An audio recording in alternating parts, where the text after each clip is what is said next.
this is what you can do during the while the gyms are shut down. You should do this year round anyway. We've been recommending this for 2 decades. This is a good time to work on your mental game. We recommend 1 to 3 hours a week. You should, search the top 10 books. Could be on peak performance, overcoming performance anxiety, dealing with the pressures of athletics, dealing with the fear of losing. These are the things that haunt a lot of us. Most of you have lost big matches. It's not because your cradle wasn't perfect. It's not because you didn't run enough sprints.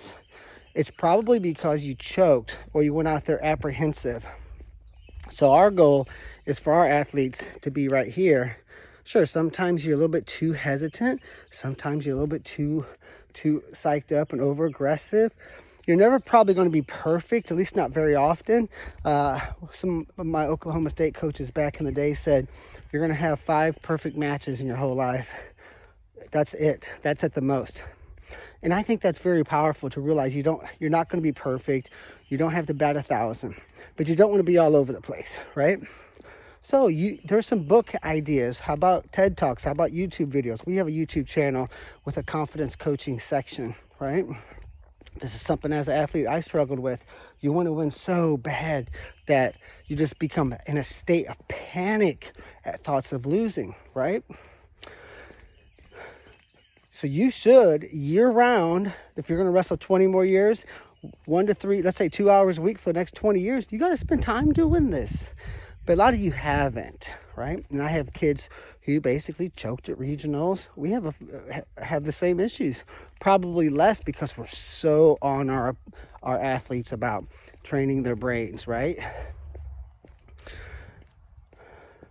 But a lot of you probably, right now that there's time. Now's the perfect time to say, you know what, Nick's right. I'm gonna work 7 hours a week. I'm gonna listen to all these books on tape, or I'm gonna read these books. I'm gonna take a highlighter. I tell kids, how about Tim Grover's book, Relentless? He was Michael Jordan's and Kobe Bryant's performance coach. His book is amazing. The Inner Game of Tennis is a great book. That's one of the oldest ones. The Mindful Athlete by Dave Mumford. That's a great one. There's 3 right there off the top of my head.